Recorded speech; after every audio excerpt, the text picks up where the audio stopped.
Oh, this is a good one too. Guys, what do you want to watch? World of Warcraft's many scandals or Diablo's many scandals? You have the choice. Diablo or what the Warcraft? Diablo, both. What's the difference? Diabco? Don't care about a dead game scandals? What? But it's a video. I wanted to watch it. Okay. Stay a while. Listen. Diablo these. Diablo.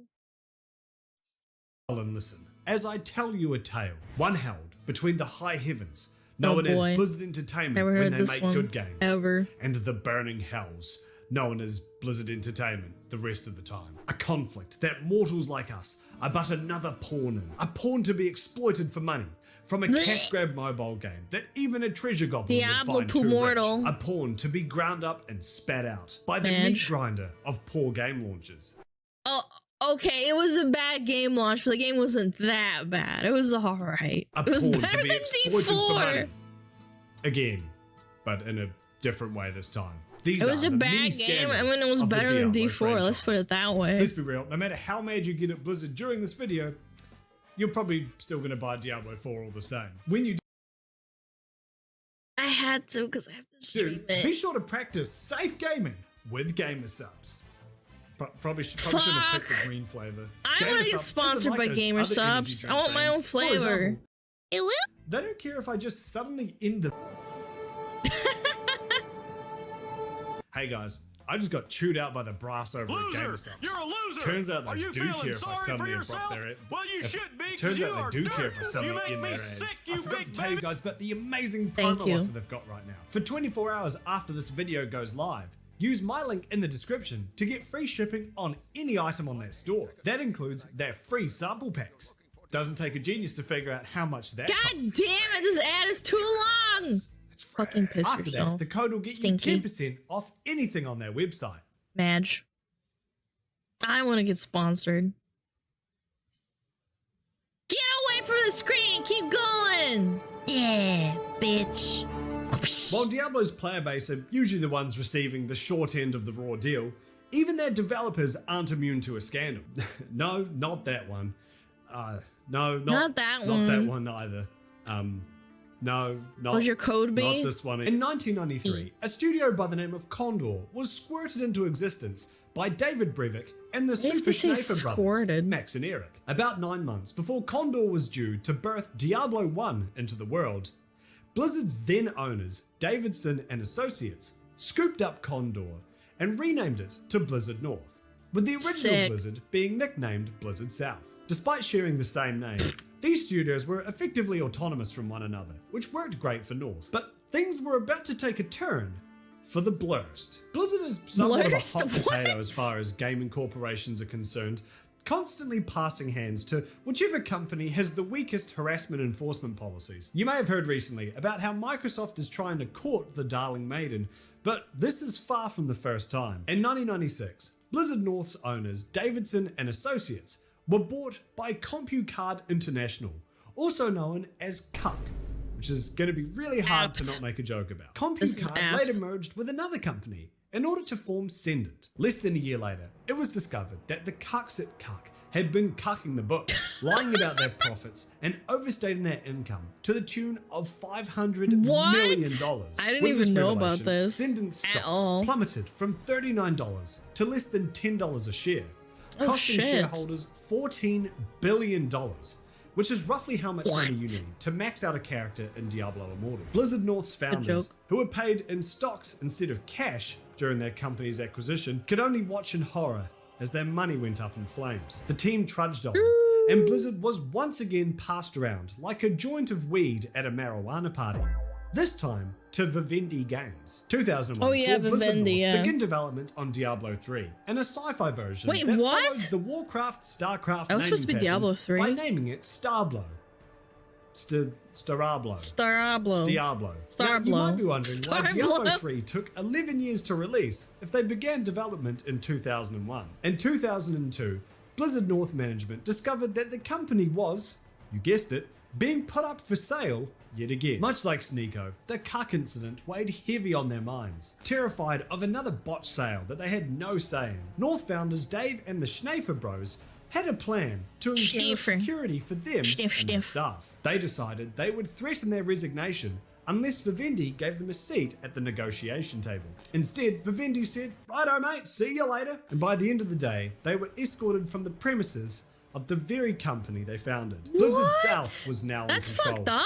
And the mood at North immediately soured. It was announced that every employee at North would have a meeting with a manager from South in order to figure out who stays and who goes. Blindsided by the loss of the company's heads and the threat of losing their own jobs looming over them. I did not know that. I knew something happened, but I didn't know when the this guys happened. left and it came time for our interviews and we learned that Blizzard South would be cutting some staff, everybody was out to save their butts. Anybody they had issues with, that was the time to stick it to them. I was like, I guess I should go talk to other people. That's when I realized how bad things were. The moment he stepped into the conference room turned artist lair, the pit went quiet.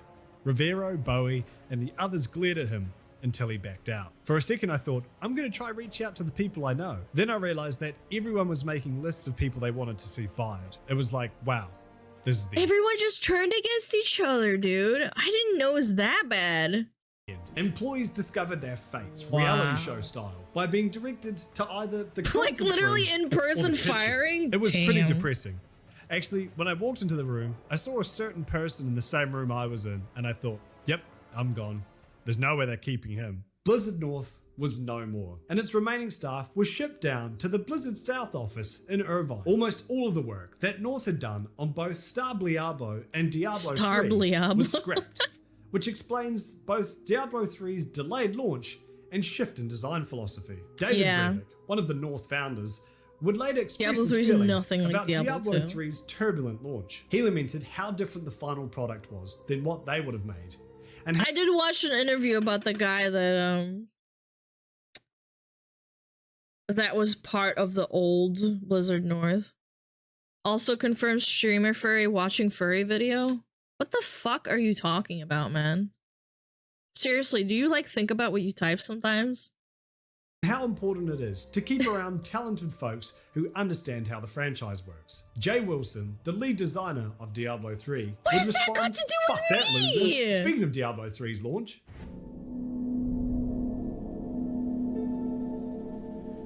Diablo was always a single-player offline game with the option to go online if you wanted to join some kid's game and scam him out of his hard-earned gear. So when it was announced that Diablo 3 required a constant internet connection in order to cater my for god, some that pissed me features off that so much. nobody even wanted, My internet was really, really bad. people were not happy. Now, in a perfect world where globules of internet flow freely like grapes bouncing off the cleavage of a buxom wench, nobody would care. But this is not the world we live in, as much as I've tried. I've been looking forward to Diablo 3 for a decade, and Activision has managed to squash all of my excitement with a single announcement. This game 11 years ago, damn. Well, is now you a know, it non-purchase. is what it is. I will enjoy Torchlight 2 heartily. All that crap sounds like a list of stinking shit I don't want, nor ever asked for, to be in the game. Not a single ounce of the shit in this list makes the single player experience Why does he better have to add in that any in there, conceivable man? way. F them, they don't get my money. Of course, all these people probably went on to purchase it anyway, Vine because boom. the internet loves nothing more than an actionless boycott. They would regret that decision. Launch day rolls around like someone on my 600-pound life walking down a slight incline, and the shortfalls Torchlight was a shame. I thought Torchlight 2 was good, but Torchlight 1 wasn't that great. Has anybody actually played Torchlight? Like, I haven't, but I thought Torchlight 3 could have been something. Torchlight 1 was fun, but Torchlight 2 was great. Torchlight 2 is goated. I played Torchlight. Touchlight 2 was really good. Thank you, Derek. Torchlight 2 is great, especially with mods. Yeah, I had a friend who was really, really into it because they got so dissatisfied with Diablo 3, so this makes sense. 2 is fun. I played it not too long ago, but PoE has me by the balls. of an always online system become extremely apparent, even those with impeccable internet were no match for the other 4.7 million gamers trying to access the game simultaneously. This was me! Only to be bitch-slapped with the now infamous Error 37. Now, unfortunately, we don't have time to go into a similar bug, error number 34. So look up Diablo Rule 34 if you want more on that. Even if you made it past the Error 37 boss, you were then thrown dick first into a queue, regardless of whether you were playing single player or not. In typical Blizzard fashion, they vastly underestimated how many people wanted to play the sequel to one of the most beloved games of all time. We're humbled by your enthusiasm. And scrambled to keep up with the demand. Naturally, this drew the ire of millions of would-be players, who responded by making some very dated 2012 memes. Errors, queues, and issues but they were cool back then. Until supply was finally able to meet demand, and people could, at the very least, log in. However, you were still shit out of luck if you live somewhere with bad internet. So what was worth breaking your entire game over? That was funny, dude. I like that. Oh, right. Another way to make money. Diablo 2 had a very crude trading system. You were able to open a trade window with another player. When they did microtransaction, I wasn't down for this game. I didn't even play it. Do you mean like the auction house? Do you mean the auction house is microtransactions? Because there's a difference between microtransactions and an auction house. Player, but only as long as you were in it's not the same thing, but I get what you mean. This meant that in order to trade items, you would have to start a multiplayer game, title it whatever you were trying to trade, wait for a player to join you, and then hope that they don't waste your time. This was the method that was officially endorsed by Blizzard, by the way. Unfortunately, this meant that the multiplayer game selection mode was clogged up with people asking for trades, meaning players had to metaphorically pan for gold in order to find a lobby to actually play the game. Gameplay problems were only intensified by D2JSP. This external, unofficial website was originally set up around my friends use this all the time, but later became the main trading hub for the game. Instead of trading in-game gold, players would exchange a currency exclusive to the website. Hackermans? No, they're not hackers. What are you talking about, man? The reality is Blizzard isn't good at making Diablo games. I don't understand. They made Diablo 1 and 2. Are you talking about like Diablo 3? Because yeah, that's because of, the whole problem. The OG UI and menu is so much better than Resurrected, I think. I don't know, I disagree. Sure, no, Blizzard North did those two.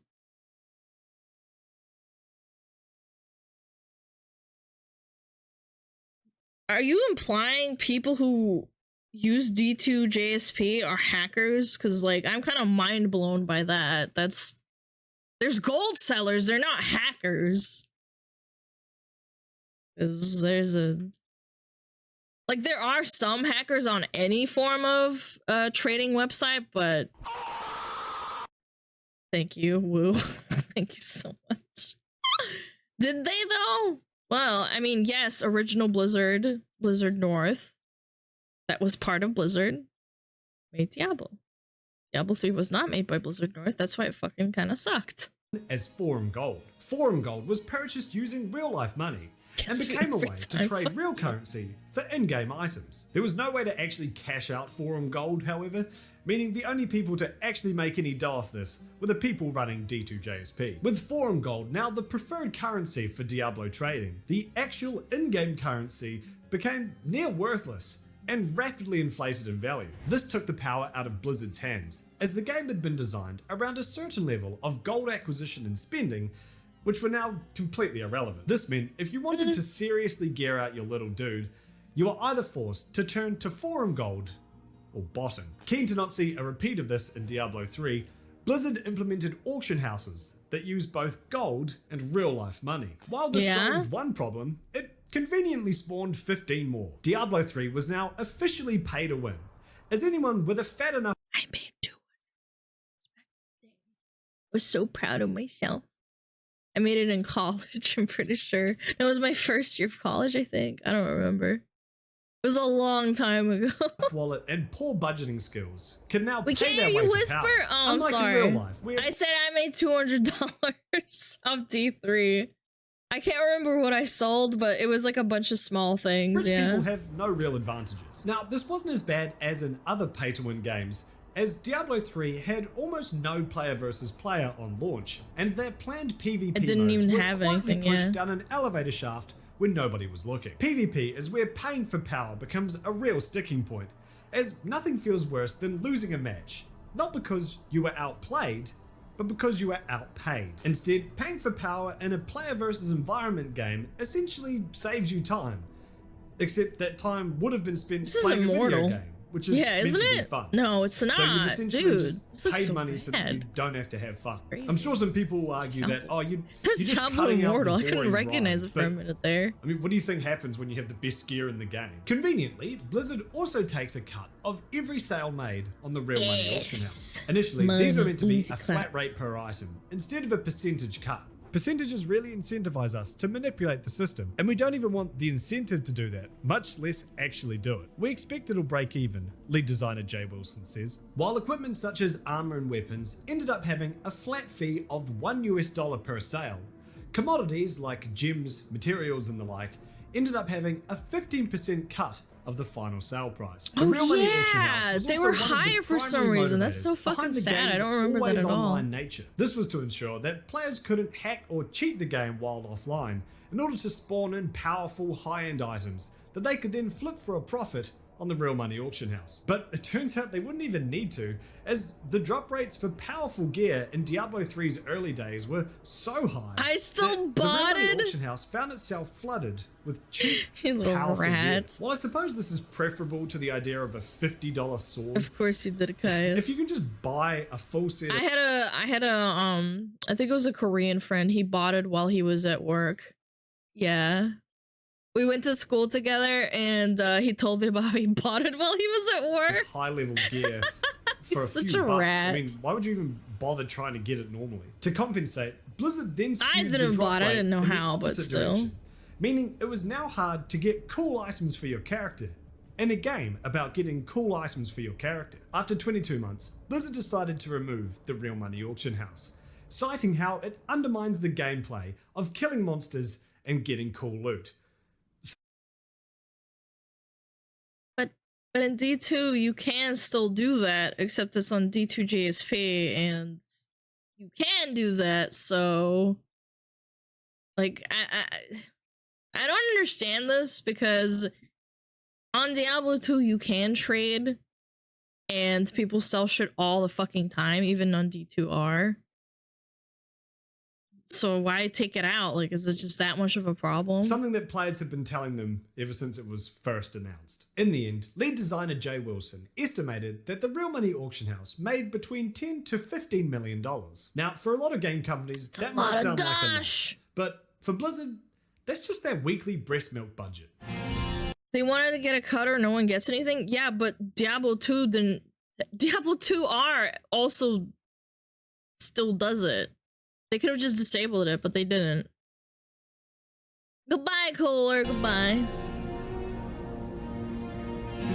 Diablo Immortal. Because it feels like Blizzard designed it with snarky YouTube videos in mind. This thing has just been a perpetual scandal ever since it was announced. At BlizzCon 2018, the first new Diablo game in years was rumored to be announced. A Diablo panel announcing what's next for the franchise was set to take place on the main stage immediately following the opening ceremony. This spot is usually reserved for major game announcements, and fans theorized that this would be I thought this was where they would announce Diablo 4, but they didn't. none other than Diablo 4. So you can imagine the immense disappointment when this crowd of primarily PC gamers were treated to the announcement of Diablo Immortal, a mobile game. Now, you have to imagine just how awful your game is for your super fans who paid a pretty penny to be there and will clap at pretty much anything, are booing you on your own stage. One legend continued the BlizzCon tradition of wearing a red shirt and calling out the developers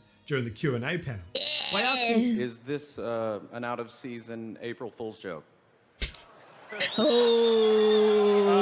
Another asked if there were any plans to port Immortal to PC, which spawned this now infamous line. No, I don't want to hear it. I'm cringing already. You guys No. not have phones? Yeah, you guys all have Spotify. As Immortal clawed its way closer to release, skepticism amongst fans began to boil over. In order to develop the game, Blizzard teamed up with Chinese addiction developer NetEase, in the same way that bikie gangs team up with Chinese fentanyl distributors. NetEase is a company that doesn't so much produce games as a series of flashing lights that turns money into glimpses of serotonin for those with addictive personalities. Their previous game, I mean, they did make a lot of games. I think they own like all of the mobile market, if I'm not mistaken, all the decent ones anyway. Crusaders of Light, had top players spending upwards of 20 grand in order to be the very best, like no one ever was. Holy Furthering shit. fans' frustrations, it seemed as though Diablo Immortal was a reskin of another NetEase game, Of course, why would you not reskin it? If it works, it works. Endless of God. Man, can we just send like one English-speaking person over to Asia to tell these game companies whether or not their names sound fucking stupid or not? Maybe we can finally bring to justice whoever named the game Bravely Default. Skepticism reached an all-time high when it was discovered that Belgium and the Netherlands, in a complete Chad move, Based. preemptively banned the Jalbum game epic because of their moment. strict laws on loot boxes. The Jalbum. game drops, and to nobody's Winners. surprise, the game is monetization hell. A shame too, because buried under all of the psychological manipulation is actually a half-decent Diablo game. Besides throwing out Is it? every creepy, money-hungry trick in the book, the game also milks its whales worse than any other mobile game.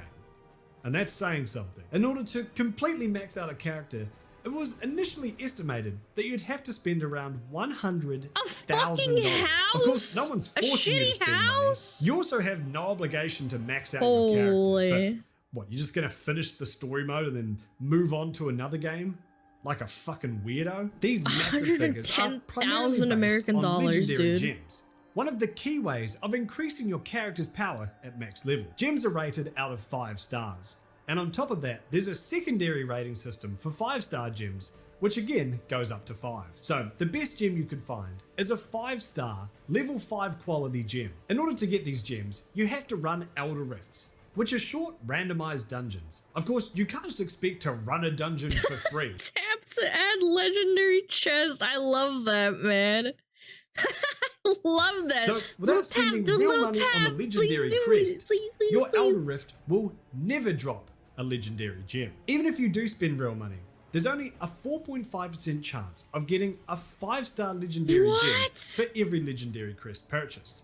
And then on top of that, a 1% chance of that 5-star gem being a level 5 quality one. That means for every legendary crest purchased, there's a 0.045% chance, or 1 in every 2,222 runs, of getting a perfect gem. Each crest costs 160 of the game's premium currency, which is around $4.50 Australian. So assuming you have the worst luck on the planet, American, which you probably do if your brain's willing to let you spend this much on a video game.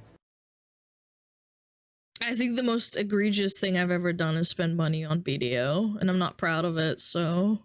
And it's not even as bad as this.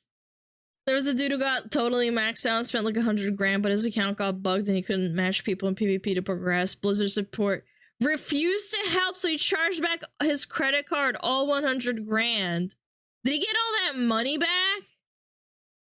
Holy. That would be around $10,000 per perfect gem. Oh, but it doesn't end there. You also have to level up your gems. To do this, you need duplicate legendary gems and gem power, which you can get from salvaging unwanted legendary gems, or, you guessed it, purchased from the store. In order to level your gem up to level 10, the max level, you would need 74 legendary gems and 4,450 gem power. You would then need to do this 6 times for the 6 pieces of gear that you can put gems into. Initial estimates put this at around $100,000 with average luck, in order to fill all 6 slots. That's average luck. What if you get unlucky? It's probably worth that. Still think about how it took Quinn 50k to get 1 legendary gem in Diablo Immortal. Was it 50k? Was it 50k in New Zealand dollars? I forget. Quinn spends money on a legendary gem. How much money is that? No, it's $25,000 New Zealand, which is about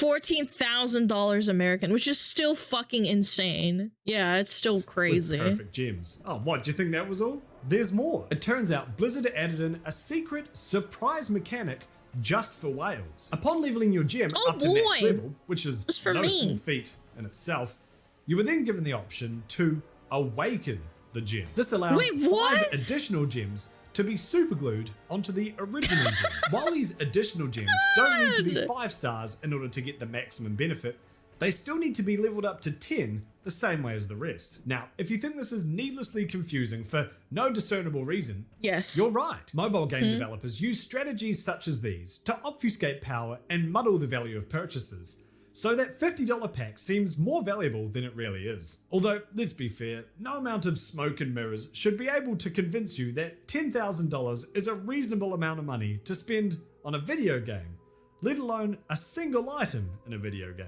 So you're probably thinking, oh, this is surely just wishful thinking on Blizzard's part. Nobody's gonna spend 6 figures in order to be the best at the worst version of Diablo. Nope.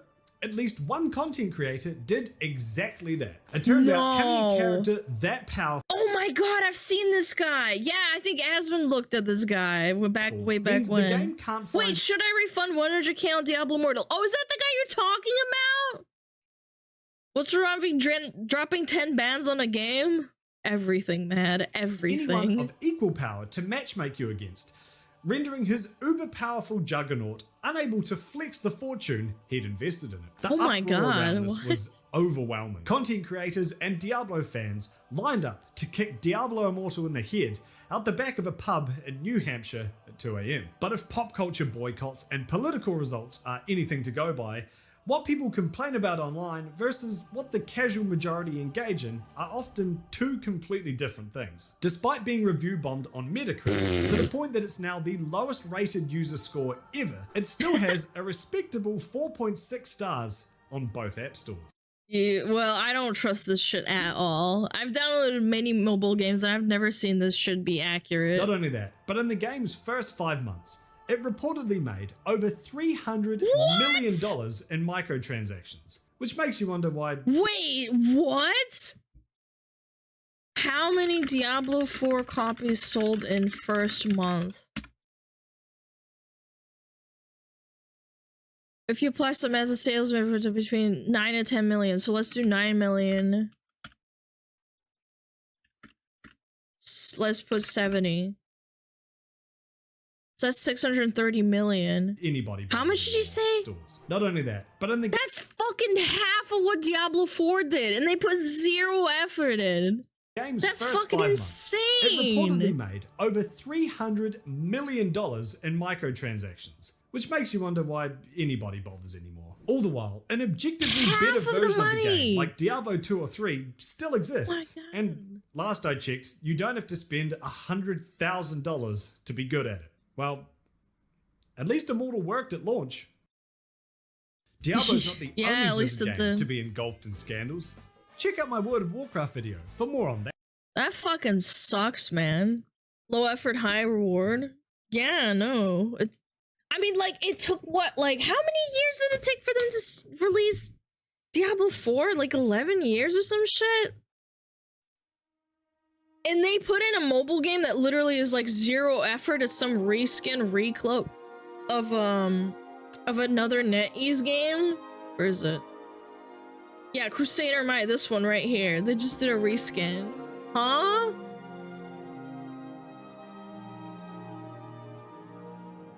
I remember playing Guardian Tales on mobile. I hit the wall that you can pay to skip a month in, and when I complained, I was told that I can pay for boosts or wait a week to get something to do. What are you, poor? The poors don't make them any money though? No, it just blows my mind, man. It just... I can't justify spending that much money. Maybe I don't have fuck you money, so I don't understand. Then again, I did know a guy who wailed on BDO actively, and it was just kind of sad. It was what it was, you know? He's like, yeah, I could just throw money at the game and I don't particularly care because I'm not poor. And I'm like, oh, yeah. Sloth, thank you for the follow.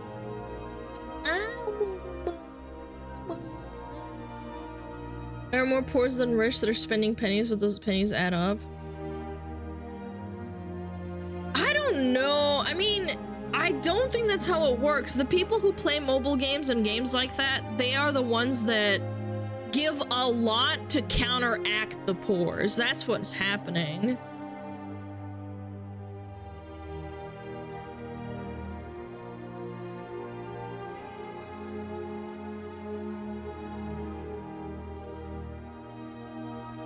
I keep getting PvP Lua errors for an add-on I installed and deleted. Sounds like a skill issue, my man.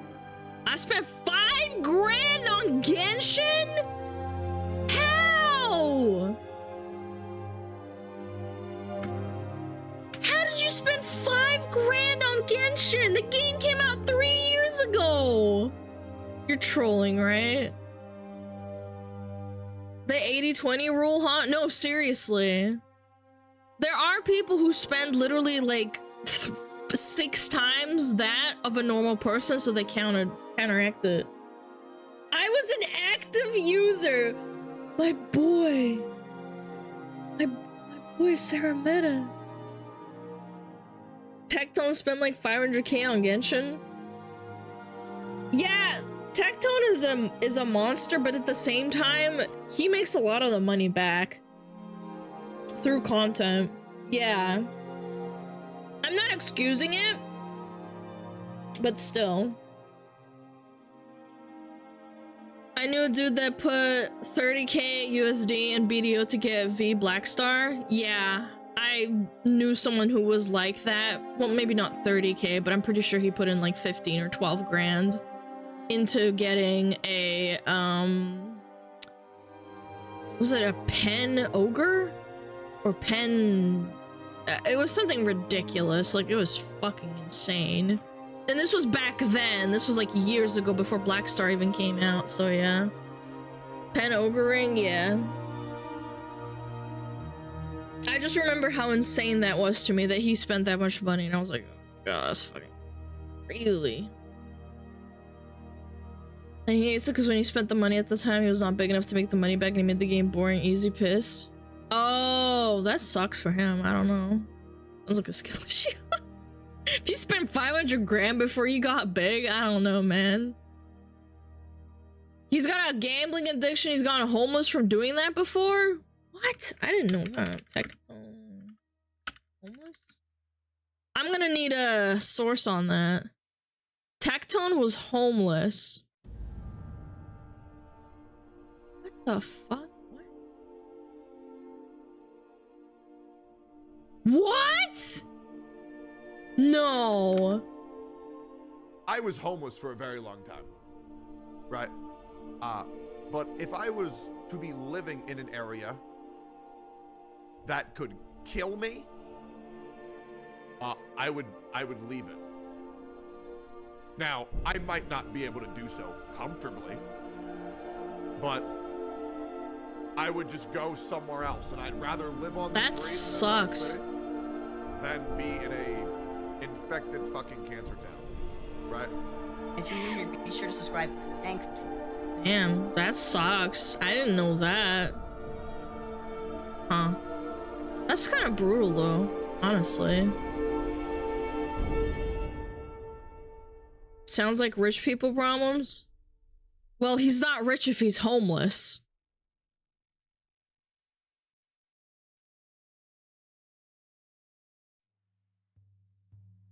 He didn't get pen B's. What? Then he put another 30k. Oh.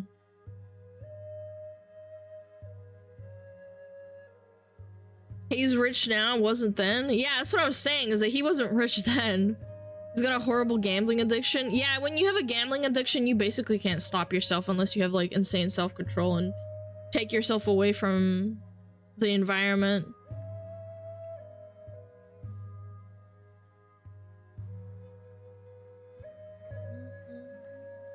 Or sometimes I don't think people realize what they're typing in chat before they hit send. Yeah. Was homeless. Yeah. He was homeless. But was it because of the gambling addiction? I don't know. I just found a clip.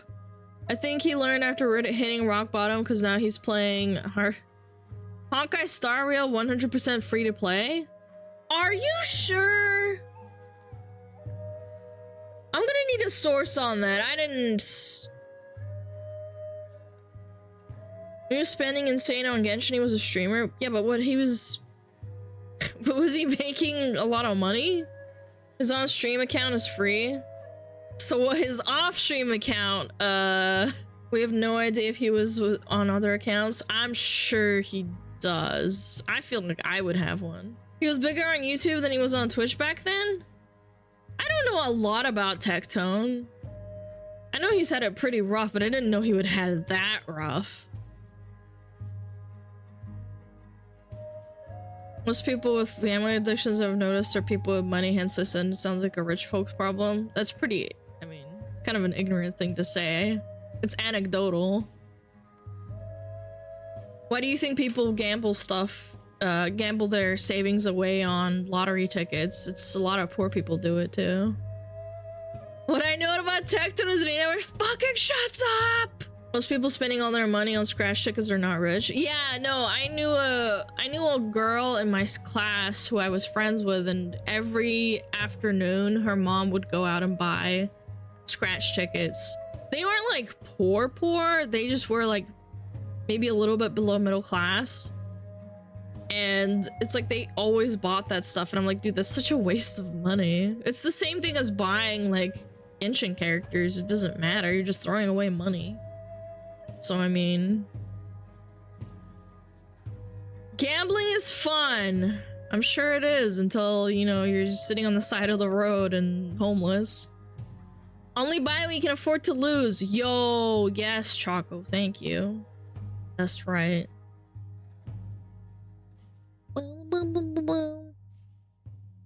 I grew up poor, like the opening of Willy Wonka poor, and my dad was always played the lotto. Aw, that's so sad. Hope you're doing better, Beast VTuber. Get it twisted and gamble? Gambling is not fun, man. It is literally an addiction. It's the same as alcoholism, it's the same as drug use. You just can't stop. And my parents always told me gambling is bad. Just count the winnings, not the L's? Mad, you can't just do that.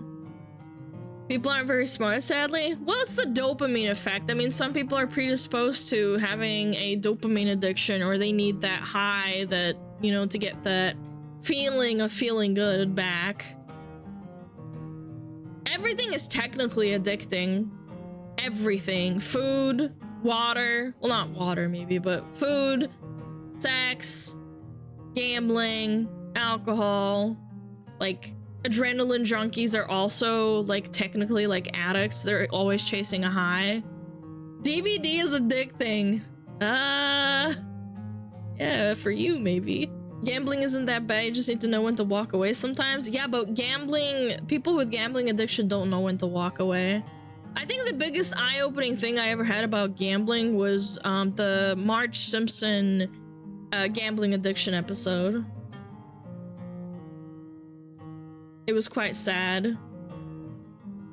Addicted to fluffy tails? It is a good addiction to have. Adrenaline is a high? Yes! Yeah, it's a high. Absolutely.